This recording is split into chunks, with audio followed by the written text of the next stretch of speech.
Bonjour tout le monde, et bien voilà, on se retrouve encore une fois en compagnie de Nicolas Cadiou chez Ultimate. Et cette fois-ci, eh bien, ça va être pour une vidéo en fait orientée sur les coloris des leurres. On aimerait avoir un petit peu ton avis sur les coloris que tu pourrais conseiller et pourquoi un coloris plus qu'un autre en fonction d'un peu des conditions. Pas de soucis. Je ne peux pas répondre tout à fait à la question, je pense, parce que c'est un sujet qui est super vague. C'est peut-être un peu subjectif aussi. Ouais, c'est un peu subjectif. Je vais pas conseiller un coloris en particulier, si tu veux. Mais il y a une base, quand on parle de coloris, très souvent on entend parler de ça, tu as des coloris incitatifs d'un côté et imitatifs de l'autre. Ouais. Donc imitatif, ça va être par exemple là, c'est une imitation de petites truites fario. Ouais. Voilà, tu peux peut-être le montrer d'un peu plus. Donc là, on est sur un coloris qui ressemble à une proie potentielle pour un brochet qui est sur une zone où il y a quelques truites, ou pour une grosse truite fario, il y a des rivières où on peut pêcher avec cette taille-là de leurre sur un coloris truite, hein, c'est pas un souci. Et voilà, et on a des coloris, à l'inverse, qui vont être plus incitatifs. Donc c'est quelque chose qui n'y a pas dans le milieu d'habitude, et le but, ça va être de déclencher l'agressivité du carnassier. Ouais. Parce qu'il n'y a pas de poisson de cette couleur-là en eau vive. Voilà. Donc ça, c'est les deux bases, c'est les deux trucs, si tu veux le montrer. C'est les deux trucs dont on parle régulièrement dans les bouquins, tout ça depuis des années. Deux oppositions de coloris, on va dire, quand le poisson est en train de manger, on va plutôt lui proposer un truc imitatif, et s'il ne mord pas, on va plutôt passer sur de l'incitatif, histoire de provoquer de l'agressivité. D'accord. Donc ça, c'est une base qui est vraie, hein, et ça marche toujours. Moi, j'avais envie de rajouter un truc, c'est, je voulais parler de la visibilité des coloris. Donc là, par exemple, j'ai pris l'exemple d'un leurre transparent, avec une base transparente, parce qu'il y a un vrai intérêt sur ce type de leurre-là, et souvent, en fait, le réflexe du pêcheur de carnassier, ça va être de se dire, dans le milieu actuel, voilà, je pêche dans une eau qui est assez chargée, je vais essayer de mettre un leurre qui contraste pour qu'il ressorte. Pour que le carnassier, en fait, le repère du plus loin possible. Ce qui est une logique qui fonctionne très bien quand les poissons cherchent à se nourrir et veulent identifier leur proie de loin, ils sont vraiment en activité. Par contre, sur des poissons un peu difficiles, moi j'insiste sur l'intérêt des coloris, voilà, comme ça, avec des bases transparentes. Pour une raison, c'est en fait, je vais essayer de déclencher une attaque réflexe chez le poisson. Et l'idée, c'est que j'essaie de trouver un coloris que le poisson arrive le moins possible à identifier. C'est-à-dire qu'ils vont sentir les vibrations, ils vont le sentir sur la ligne latérale, ils vont apercevoir le leurre à un moment, et le but, c'est qu'ils le perdent de vue. Et que ça les intrigue, et au moment où voilà, on va faire un jerk, où le leurre va se déplacer un peu, où le poisson s'en rapproche, il va le revoir, et à ce moment-là, je ne sais pas s'il a cette réflexion-là, mais en tout cas, il a ce comportement-là, c'est soit je le laisse passer et je le perds, soit je le prends tout de suite avant qu'il disparaisse à nouveau. Ah, c'est fou. Ouais, c'est déclencher la réflexion. C'est le réflexe. Le but, c'est que ce soit le moins identifié possible. C'est exactement la même démarche qu'on pourrait avoir quand on pêche la truite, en pêchant sur une pêche amont-aval très très rapide pour déclencher des réflexes quand elles sont difficiles. Bah là, c'est pareil, ne pas lui laisser le temps de réfléchir. Si je dois le prendre, c'est tout de suite parce que je vais le perdre. Ouais, ça apparaît sous ses yeux, paf, comme ça. Et c'est quelque chose qui est à l'inverse de ce que pensent 95% des pêcheurs, qui se disent il faut que mon leurre il va bien se voir. Il va bien se voir, et il y a beaucoup de situations où le leurre se voit très bien, il y a un poisson, n'importe une perche ou un brochet qui va l'identifier, il va être curieux, il va le suivre, il va arriver dans tes pieds, il va dégager. Bah, dans ces cas-là, tu mets un truc qui est vraiment soit pile de la couleur de l'eau, soit une base de transparence, et peut-être qu'il y a des poissons qui vont le repérer de moins en moins.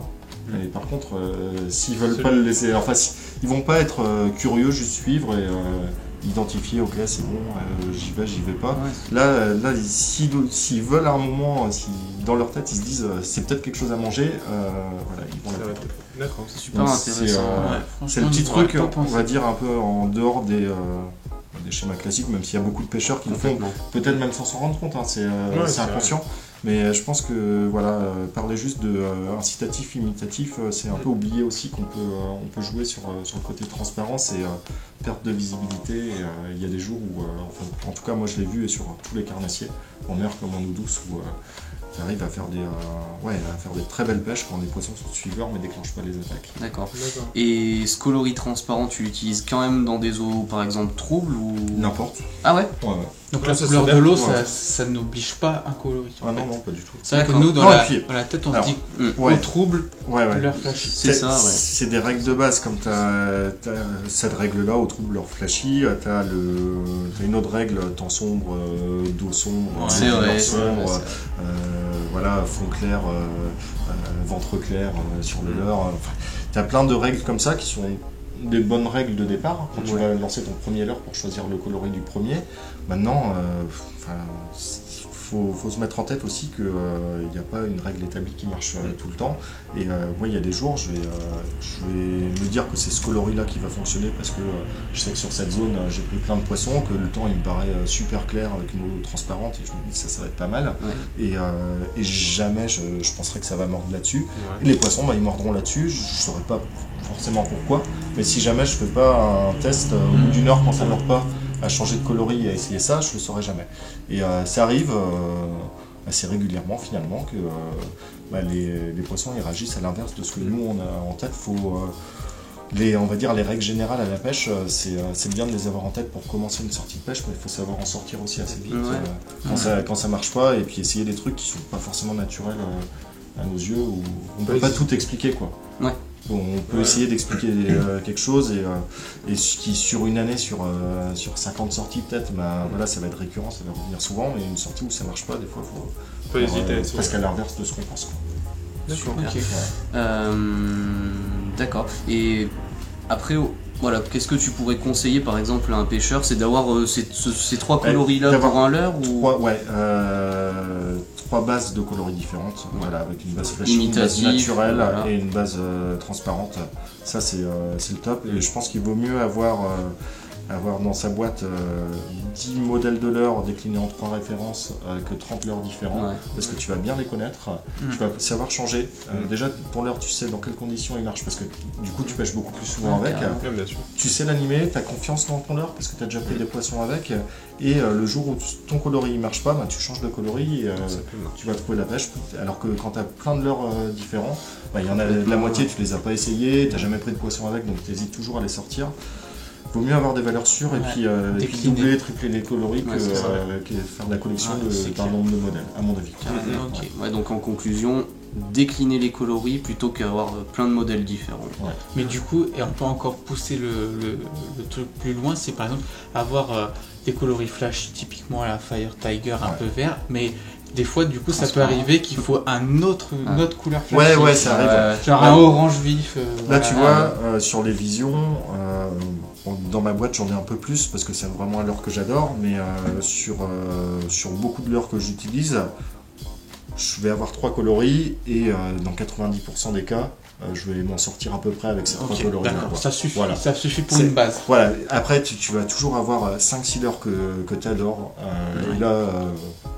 typiquement pour les leurres souples, c'est un peu plus facile que pour les poissons nageurs. On va changer de coloris plus facilement, donc on va avoir plus de couleurs. Complètement.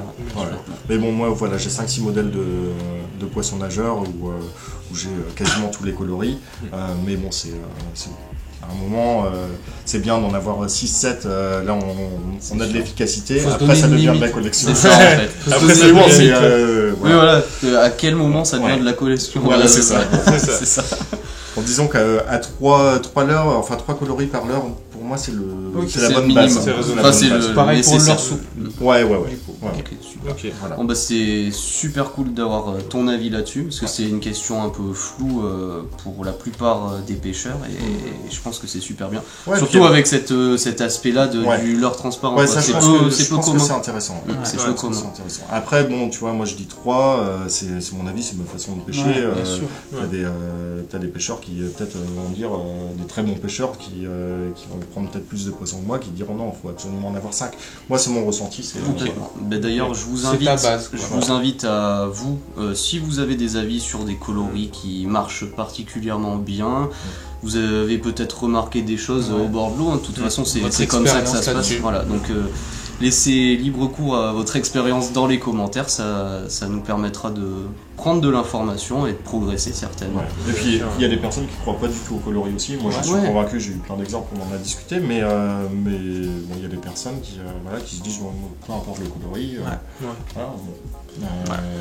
je dis pas que j'ai raison, moi j'ai l'impression d'avoir raison en disant que les coloris sont importants, mais n'hésitez pas à le dire aussi si pour vous le coloris n'est pas important, et puis à l'argumenter quoi.